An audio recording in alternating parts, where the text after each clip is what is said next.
Senhor esteja convosco. Ele está no meio de nós. Proclamação do Evangelho de Jesus Cristo segundo Mateus. Glória a vós, Senhor. Naquele tempo, disse Jesus aos seus discípulos: Eis que eu vos envio como ovelhas no meio de lobos. Sede, portanto, prudentes como as serpentes e simples como as pombas. Cuidado com os homens, porque eles vos entregarão aos tribunais e vos açoitarão nas suas sinagogas. Vós sereis levados diante de governadores e reis por minha causa, para dar testemunho diante deles e das nações. Quando vos entregarem, não fiqueis preocupados como falar ou o que dizer.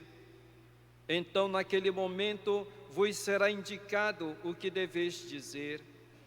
Com efeito, não sereis vós que havereis de falar, mas sim o Espírito do vosso Pai é que falará através de vós.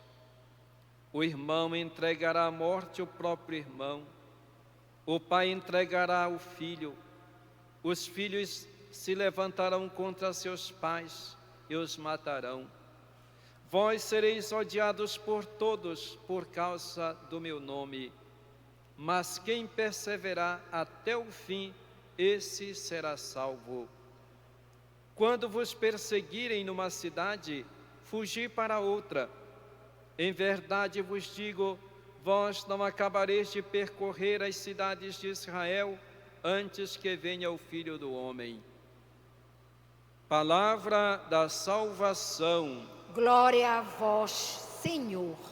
Que as palavras do Santo Evangelho perdoem os nossos pecados. Amém.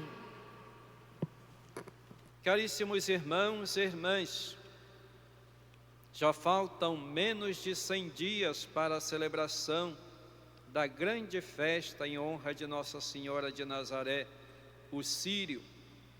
Precisamente estão faltando 93 dias. E já estamos fazendo as peregrinações, que aliás fazemos o ano inteiro, mas neste período se intensificam ainda mais. Eu aproveito para saudar o povo, os irmãos da Diocese de Santarém. Neste final de semana estaremos na Diocese de Santarém em peregrinação com a imagem de Nossa Senhora de Nazaré, a imagem peregrina. Então saúdo todos esses irmãos e irmãs, queremos nos encontrar para um momento de oração com a imagem de Nossa Senhora. Certamente será um encontro alegre, um encontro de fé. Que Nossa Senhora de Nazaré abençoe todos esses nossos irmãos e irmãs.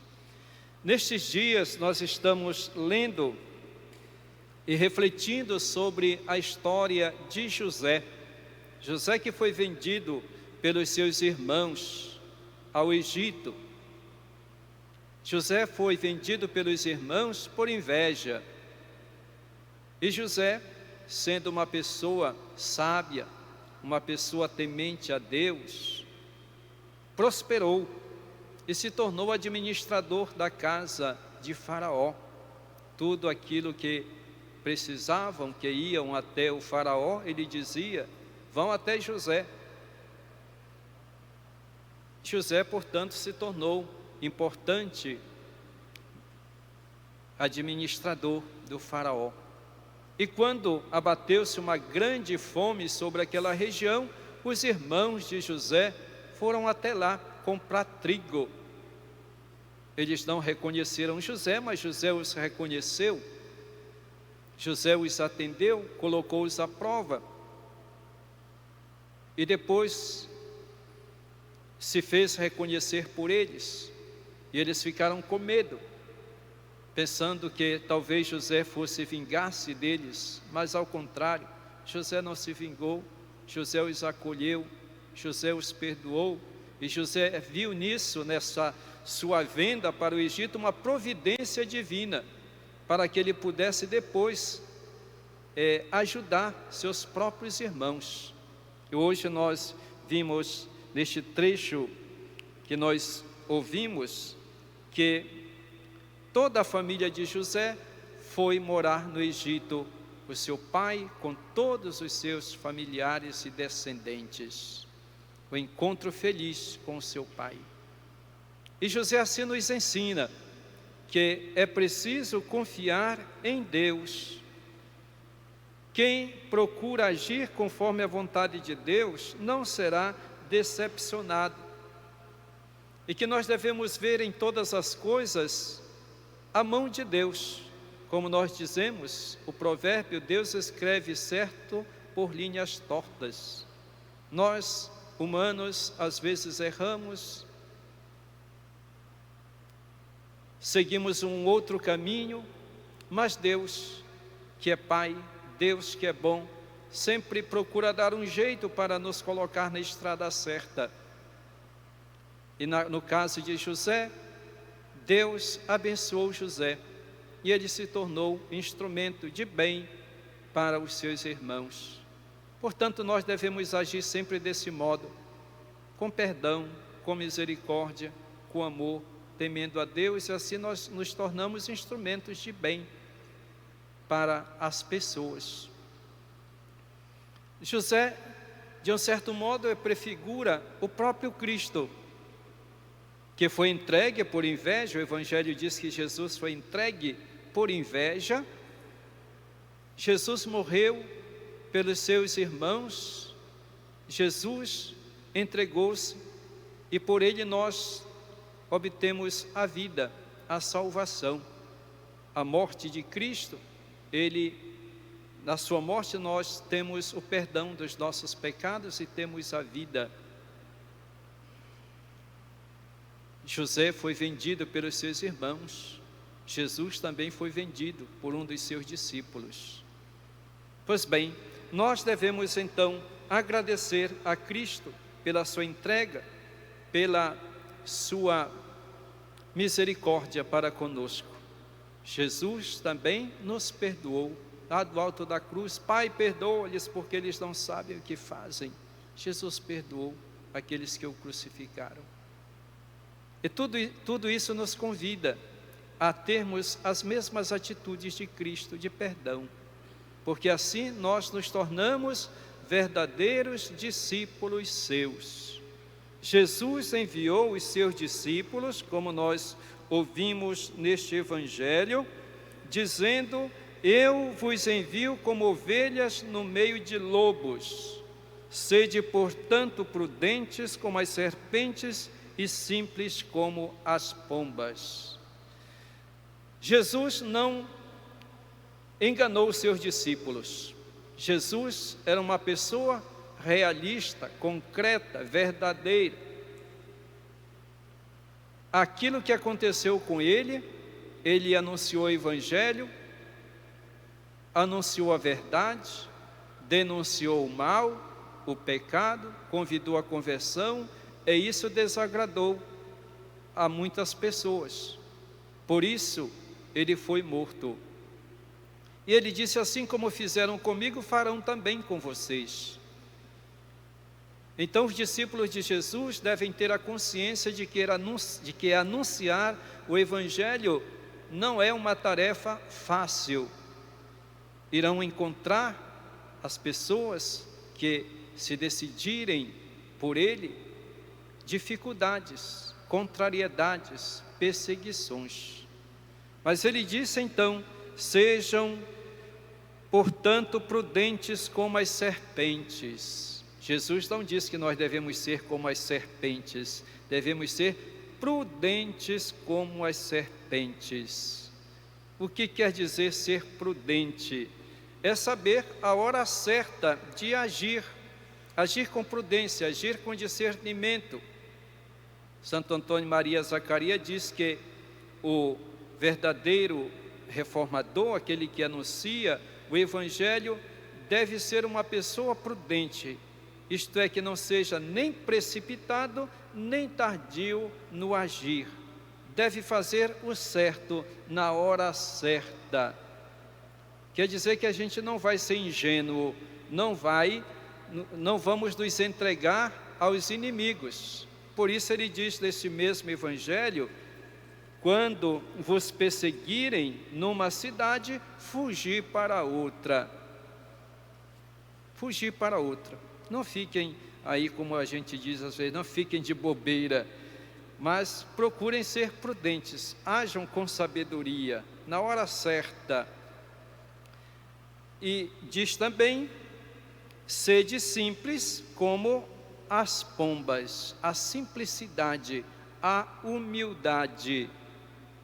O discípulo de Jesus deve dar exemplo de mansidão. Ele disse: aprendei de mim que sou manso e humilde de coração. Mansidão, humildade, esse é um testemunho que nós devemos dar, porque quem age com mansidão, com humildade, conquista também as pessoas. O evangelho não deve ser uma imposição, não deve ser algo que as pessoas aceitam forçadas, de maneira alguma. É um dom, é uma graça que se oferece. Quem o acolhe, muito bem. Quem não acolhe, vamos seguir adiante. Não vamos ser pessoas que queiram impor aos outros, de maneira alguma. A verdade do reino deve ser acolhida de maneira livre pelas pessoas. Portanto, sejam prudentes como as serpentes e sejam simples, humildes como as pombas. Duas características, portanto, necessárias para o discípulo missionário de Jesus Cristo. Portanto, na comunidade, na igreja, todos aqueles que estão comprometidos com a pastoral, com a evangelização, devem ser pessoas bem dispostas, pessoas que têm a consciência de que anunciar o evangelho exige diligência, disponibilidade e muito amor.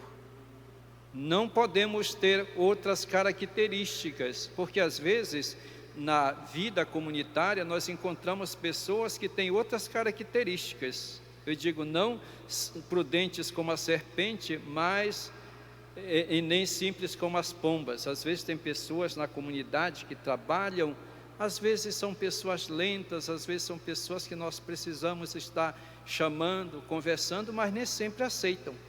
Existem pessoas, irmãos, que eu digo que são como o jabuti.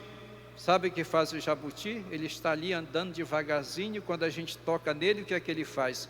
Recolhe a cabeça, recolhe as mãos e pronto. Dali não sai mais. Existem irmãos que são assim. Quando a gente diz alguma coisa, pronto, se fecham, não comparecem mais, não querem mais falar. Esses irmãos não estão preparados para a missão. Ou então existem os irmãos que são como o porco-espinho. Sabe o que faz o porco-espinho? Quando a gente toca, ele sai jogando os espinhos para todo lado. E ai de quem está perto. Existem irmãos e irmãs que às vezes são assim.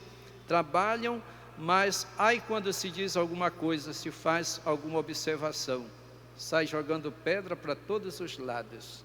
Não podemos ser assim. Devemos ser humildes e simples. Só assim nós seremos verdadeiros evangelizadores. E nos momentos de contrariedade, no momento em que somos incompreendidos e até perseguidos, o que nós devemos fazer? Confiar no Senhor. Se nós temos a certeza de que estamos cumprindo o mandato de Cristo, anunciando o seu evangelho, agindo com retidão, com honestidade, com coerência, então é natural, é normal que existam aquelas pessoas que não aceitam, que não compreendem.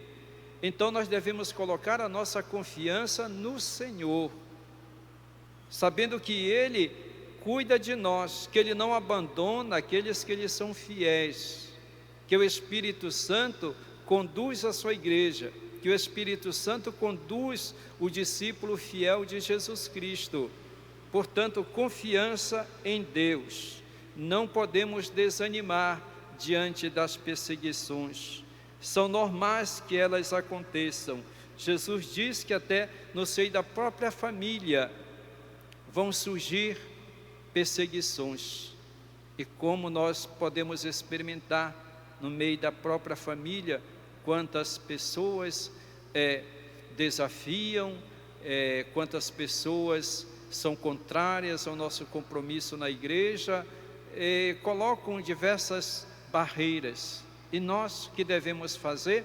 Não devemos revidar, porque senão nós vamos dar um contra-testemunho. Às vezes as pessoas se aborrecem, porque na família não entendem, não compreendem. Não, vamos dar testemunho da nossa fé, vamos rezar, vamos perseverar, vamos colocar nas mãos de Deus. Ele cuida de nós. O salmo que nós cantamos hoje nos fala justamente de colocar a nossa confiança no Senhor, porque diz: mas vós amais, o salmo que nós, deixa eu ver aqui o salmo de hoje que nós ouvimos, refletimos, confia no Senhor e faz o bem, e sobre a terra habitarás em segurança. Coloca no Senhor a tua alegria, Ele dará o que pedir teu coração. Essa confiança no Senhor que nós devemos ter. E continua ainda o salmo: o Senhor cuida da vida dos honestos, sua herança permanece eternamente, não serão envergonhados dos maus dias, mas dos tempos de penura saciados. Confiança no Senhor. Ele é a nossa certeza da vitória. Louvado seja nosso Senhor Jesus Cristo. Para sempre seja louvado.